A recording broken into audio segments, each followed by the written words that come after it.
Bonjour tout le monde, donc aujourd'hui nous allons discuter un petit peu de l'avant-dernier épisode de cette saison 3 du Mandalorian. Alors, avant toute chose, pour être clair, je suis en joie. Non mais vraiment, je suis en joie. J'ai eu tout le sourire durant tout l'épisode, hein. C'était ça. Parce que, alors, d'une part, l'épisode en question est réalisé par Rick Famuyiwa. Donc, désolé pour le nom si j'arrive pas à trop le prononcer. Rick Famuyiwa, c'est un des réalisateurs les plus réguliers de la série. Et c'est aussi un executive producer. Pour vous dire un petit peu l'importance, l'air de rien, de cet épisode, en fait, dans la chronologie du Mandalorian et de Star Wars. Parce que l'air de rien, en fait, cet épisode a ceci d'important que, vu la com qu'il y a eu au Star Wars Celebration, donc le week-end dernier, et les éléments qui sont posés ici, bon bah ça confirme en fait la théorie que beaucoup de fans théorisaient justement sur le fait que oui, il y a une espèce d'univers étendu qui est en train de se dessiner, qui est en train de prendre forme, et cet épisode-ci non seulement l'entremêle, c'est-à-dire confirme en fait les liens, mais en plus disons que ça valide une grosse théorie comme quoi l'univers étendu au bouquin qui avait été validé par Lucas au moment de l'univers étendu en roman, en fait, qui est sorti en roman pendant la prélogie, enfin un peu avant la prélogie. Bon bah c'est bon, ils vont adapter tout ça. Donc moi tout ce que je peux vous conseiller, c'est la lecture de plusieurs romans. Donc là je parle des romans de Timothy Zahn qui sont en fait le principal pilier de ce qu'on appelle l'univers étendu. C'est-à-dire qu'un univers qui n'est pas qui n'est pas visible dans les films, mais qui ont contribué à faire vivre la franchise Star Wars, en fait, euh, entre les films, quoi, entre la sortie des films. Il y a eu les animés Star Wars Clone Wars, il y a eu Star Wars Rebels maintenant, qui est donc géré par Disney, en fait. Mais en roman, en fait, il y a eu toute une palanquée de romans qui sont sortis, en fait, qui sont sortis pendant la sortie des films, avant la prélogie et après la prélogie. C'est ce qui a fait vivre, en fait, la franchise Star Wars dans l'imaginaire des fans de Star Wars. Donc là, je parle particulièrement des romans, enfin de la trilogie La croisade du Jedi Fou, qui est rédigé dont l'auteur est Timothy Zahn, qui a inventé une bonne poignée de personnages. Par exemple Mara Jade, qui est présente dans les films, et ces personnages-là sont revenus plus tard dans d'autres romans, en fait, on fait mention d'eux dans d'autres romans. Et ils apparaissent également dans des jeux vidéo. Pour vous dire que ces personnages-là, imaginés par Timothy Zahn, bah, ils importent, en fait, ils sont importants, ils comptent en fait dans la culture Star Wars. Si on en croit les propos de Kathleen Kennedy de Star Wars Celebration, donc c'est un événement en fait où les producteurs exécutifs de Lucasfilm ont fait des déclarations, ont annoncé plein de choses sur le futur des projets autour de Star Wars. Et des séries, des films, je crois que c'est aussi des animés, quelques jeux vidéo par exemple. Les jeux vidéo, j'ai pas trop suivi, hein, j'avoue. Ben en fait, cet épisode-ci confirme le teasing qu'il y a eu, confirme que ce n'est pas de la fan théorie, que les éléments récoltés ici là par certains fans, enfin comme moi, qui ont repéré qu'il y avait un gros fil rouge, bon bah c'est confirmé en fait, cette saison 3 va dans ce sens-là, c'est-à-dire que les deux premières saisons ont posé les bases d'un élément, c'était pas juste du caméo fan service, ça avait bien un lien en fait, ça avait bien un lien, ça construisait bien quelque chose dans la durée. Et cet épisode-ci confirme que, bah oui, cet épisode de cette saison 3-là, c'est pas un one-shot, un espèce de OSEF, une espèce de. Bon, bah, une saison 3 pour rien. Non, non, ça construit quelque chose sur la durée. Il y a bien un background qui est en train de se construire. Il y a bien quelque chose, en fait, en arrière-plan qui est en train de se construire. Donc, voilà, cet épisode-ci confirme que tous les épisodes un petit peu filler pour les fans qui n'attendent que du kaboom, oui, on se fait chier, ça sert à rien. Bah en fait non, ça servait bien à quelque chose, ça servait à poser des éléments qui sont appelés à revenir plus tard, à être développés plus tard. L'épisode précédent est tout à fait dans cette catégorie. Pour moi, il y avait bien de ça en fait. Donc dans cet épisode-ci, je vous conseillerais pas mal la lecture de la trilogie La Croisade du Jedi Fou, dans lequel on voit en fait d'autres personnages qui reprennent la succession de Dark Vador et Palpatine. Essayez-vous de décrire ça en quelques mots, pour être le plus succinct possible et ne pas vous gâcher la surprise de cet épisode-ci, de ne pas faire de spoiler comme on dit. Alors, la croisade du Jedi Fou, il y a donc 3 romans qui forment donc une trilogie. Donc il y a l'héritier de l'Empire, la bataille des Jedi et l'ultime commandement. voilà, en 3 romans, Timothy Zahn raconte la suite de la bataille d'Endor. La bataille d'Endor, c'est l'événement, c'est la bataille que l'on voit dans le Retour du Jedi. La d'Endor, c'est la planète où il y a les Wookiees, pour vous situer. Et donc, suite à cette défaite, l'Empire se retranche et essaye de trouver un moyen de rebondir. Pendant ce temps-là, il y a la rébellion, c'est-à-dire l'équipe de Leia, avec Han Solo et Luke Skywalker en généraux, qui tentent de reprendre leur marque au sein de la Haute République, en devenant la Nouvelle République. C'est-à-dire que là, ils prennent la place dans les institutions pouvoir de l'Empire. L'Empire avait donc dominé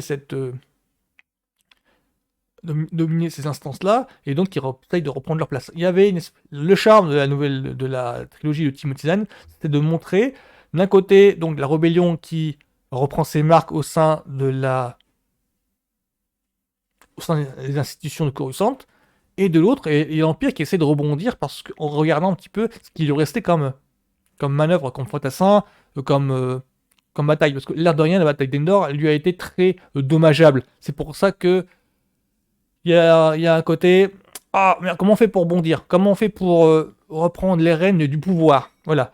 Et donc, dans la croisade du Jedi Fu, on voit les efforts de l'Empire, de ce qui reste en fait comme amiraux, pour reprendre du poil de la bête. C'est justement ce sentiment-là qu'on évoque en fait dans le Mandalorian en ce moment. On voit les vestiges de l'Empire, on voit les restes de l'Empire. Et donc, c'est pas totalement incohérent. Enfin, quand je dis pas totalement, c'est pas du tout cohérent, c'est pas du tout incohérent du tout avec la postlogie.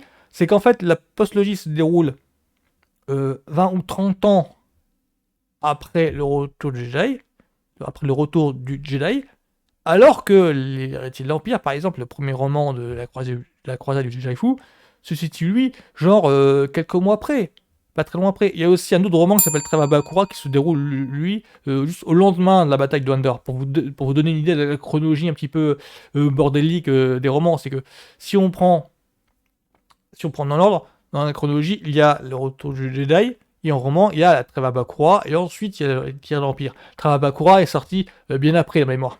Donc, pour revenir à la croisade du Jedi Fu, on voit donc plusieurs amiraux. Je ne vous dis pas lesquels, parce que sinon ça vous spoilerait l'épisode en question cette semaine. On voit plusieurs amiraux qui sont en train de se réunir pour essayer de préparer le après. Pour vous dire, moi j'ai reconnu en fait, rien qu'au visage en fait, j'ai reconnu plusieurs amiraux et il y a plusieurs noms qui ont été name dropped. Donc, et à partir de ce moment-là, je me suis dit, ok, c'est bon, ils sont en train de lier le truc, de cimenter les relations entre le Mandalorian et l'univers imaginé par Timothy Zahn pour de bon. Il n'y a pas de débat à avoir. Du coup, on sent le lien entre le Mandalorian et les films Star Wars. Il n'y a pas de doute. Donc, on sait quel personnage maintenant est en lien avec tel autre. On sait que tel personnage est teasé vraiment. On sait qu'il est annoncé. Il va apparaître plus tard peut-être dans Ahsoka ou peut-être dans une saison 4 prochainement, peut-être en tout cas. Donc on sait que c'est bon, les séries vont bien canoniser pour de bon la postlogie. Désolé aux fans récalcitrants, détracteurs de la postlogie, mais c'est bon, la postlogie est maintenant fait partie pour de bon du canon Star Wars pour de bon.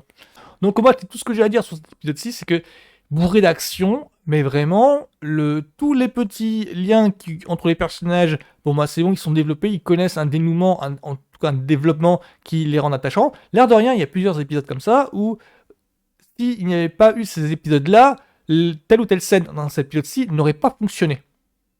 Donc, d'où l'importance de plusieurs épisodes dits filler où, a priori, il ne se passe rien, c'est pour pouvoir permettre un climax de cette hauteur-là plus tard dans la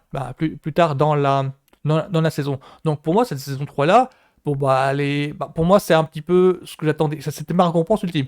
C'était dans le genre, en tant que vieux fan de Star Wars qui avait totalement décroché de l'univers pendant X temps, qui avait fait un hiatus, là, ça me donne envie de rebouquiner. Ça me donne envie de me replonger dans les bouquins, ça me donne envie de me replonger dans les animés, ça donne envie de, pas de jouer aux jeux vidéo, je suis pas gamer, mais en tout cas de m'y intéresser, de savoir quel aspect de la franchise, de la saga, a été développé dans tel autre médium.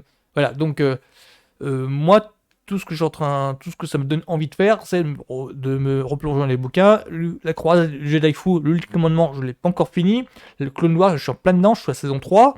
Donc tout ce que j'ai le temps maintenant, c'est j'essaie de me trouver peut-être un comics à lire, parce qu'il y a aussi en comics, c'était la saga a aussi connu une extension comics. Pour vous dire que, et ça sous Lucas, pour vous dire que Disney n'a rien inventé.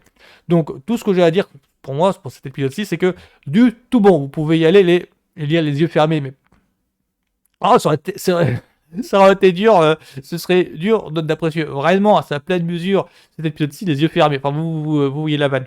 Donc pour moi, cet épisode-ci du Mandalorian, du tout bon, vraiment, vraiment. Et quand je sais en plus que c'est le même réal qui va faire le dernier épisode, l'épisode de cette semaine, je m'attends à un truc en finale, en feu d'artifice, mais vraiment, je m'attends à ce que ce soit du la vache. Je l'ai pas senti venir, mais vraiment, je me sentais un petit peu comme ça. Je l'ai pas vu venir le truc. Je m'en doutais, je faisais confiance aux scénaristes parce que la saison entière a été construite d'une traite, ça se voit. Et donc, malgré les appréhensions, les bonnes augures que je devinais précédemment, j'ai pas vu venir le climax. J'avais des doutes sur le fait que est-ce qu'ils ont fait péter le budget dans l'épisode de 4 ou 5 et du coup ils ont rien du tout. Et bah là, non, l'air de rien, ils ont super bien géré. Ils ont l'efficacité, c'est bon, est retrouvée. Ils ont de bout en bout, la saison m'a passionné. Donc tout ce que je peux dire pour le moment, c'est que bon bah Star Wars, le Mandalorian saison 3, c'est du bon, c'est la meilleure cuvée de la série pour le moment, pour moi. Donc c'est tout ce que j'ai à vous dire pour l'instant. Donc juste tout le monde, à la semaine prochaine.